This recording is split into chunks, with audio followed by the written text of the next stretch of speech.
Praise the lord. దేవుడి నామానికి మహిమ కలుగును గాక. ఎంతో ఆనందంగా ఉందండి. దేవుడు చాలా గొప్పవాడు.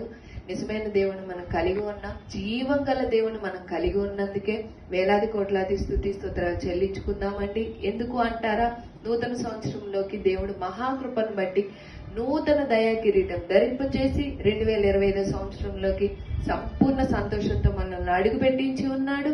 రూఢిగా నమ్మండి. ప్రతి ఒక్కరి కుటుంబంలో కూడా ఆయన కార్యాలు నెరవేర్చుకోవాలి, ఆయనకు మహిమ తెచ్చే విధంగా మనం ఆనందించాలని దేవుడు ఆశపడుతున్నాడు. కాబట్టి కృపా సన్నిధి ద్వారా మీ అందరికి కూడా హ్యాపీ న్యూ ఇయర్ అండి.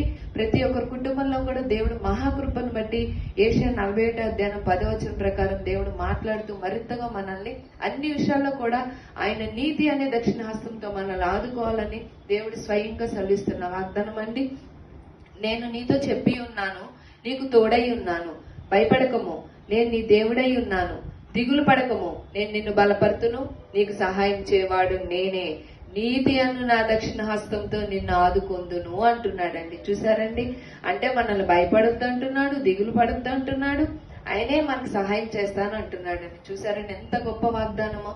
ఎందుకనంటే మనం ఎటువంటి విషయాల్లో దిగులు పడుతున్నామో, ఎక్కడ భయపడుతున్నామో, ఎక్కడ ఆయన సహాయం కోరుకుంటున్నామో దేవుడు ముందే ఎరిగి ఉన్నాడు. కాబట్టి ఈ నూతన సంవత్సరంలోకి సంతోషభరితంగా ఆయన రెక్కలు చాటున్న ఇన్ని సంవత్సరాలు ఈ 12 నెలలు కూడా భద్రపరుచుకొని నూతన సంవత్సరంలోకి అడుగుపెట్టించినాడు. కాబట్టి మరి ముఖ్యంగా ఆయనకి ఎన్నో కృతజ్ఞతలు చెల్లించుకునే వారముగా మనందరం ముందుము కాక ప్రతి ఒక్కరి కుటుంబాల్లో కూడా ఈ వాగ్దానం ప్రకారం సంతోషంగా అంటే దిగులు పడద్దని చెప్తున్నాడు, భయపడద్దని చెప్తున్నాడు, సహాయం చేస్తానని చెప్తున్నాడు. మనుషులు మాట ఇచ్చి తప్పుతారేమో కానీ దేవుడు మాట ఇచ్చి తప్పని దేవుడు అండి. ఈ వాగ్దానం ప్రకారం కూడా ఏషియా 41 అధ్యాయం 10 ప్రకారం సంపూర్ణంగా ప్రతి ఒక్కరి కుటుంబంలో కూడా ఆయన నీతి అనే దక్షిణాస్తంతో మన దిగులు తొలగించి ఉన్నాడు, మన భయాన్ని పోగొట్టి ఉన్నాడు. మనకి ఏ సహాయం కావాలో ఎదురు చూస్తున్నామో ప్రతి ఒక్కరి కుటుంబంలో ఆరోగ్యపరంగాన, ఆర్థిక పరంగాన, బిడ్డల చదువు పట్ల, విదేశాలు వెళ్లే వారి పట్ల, ప్రతి ఒక్కరు పట్ల కూడా దేవుడు అన్ని విషయాల్లో కూడా దేవుడు మాట్లాడుతున్నాడండి.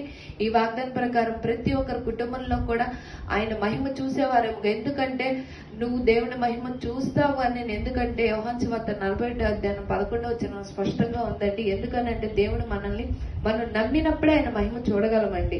అందుకే చూడండి స్వయంగా సెలవిచ్చిన మాట. అందుకు యేసు, నీవు నమ్మిన ఎడల దేవుని మహిమ చూతువని నేను నీతో చెప్పలేదా? చూసారండి, దేవుడే స్వయంగా చెప్తున్నాడు. మనం దేవుని మహిమ మనం పొంది ఉన్నాం. రూఢిగా నమ్మండి. ప్రతి ఒక్కరి కుటుంబంలో కూడా ఆరోగ్యపరంగాన, ఆర్థిక పరంగాన, లేదంటే దేవుడి సహాయాన్ని ఎవరైతే కోరుకుంటున్నారో ఈ వాగ్దానం ప్రకారం ప్రతి ఒక్కరి కుటుంబంలో కూడా అన్ని విషయాల్లో కూడా ఎక్కడైతే దేవుడి సహాయాన్ని పొందుకోవాలని ఎదురు చూస్తున్న ప్రతి ఒక్కరి కుటుంబంలో కూడా శాంతి సమాధానం యేసుక్రీస్తు పరిశుద్ధ నామములో కలుగును గాక.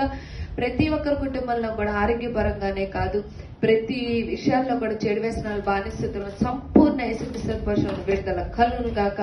ఎక్కడైతే దేవుని సహాయం కోరుకుంటున్నారో అన్ని విషయాల్లో కూడా ఆర్థిక పరంగా, మరి ముఖ్యంగా బిడ్డల చదువు పట్ల, విదేశాల పట్ల ఎవరైతే ఎటువంటి దేవుని సహాయం కోరుకొని ఉన్నారో యేసుక్రీస్తు పరిశుద్ధ నామములో నీ చిత్తానుసారముల జవాబు దయచేయబడును గాక.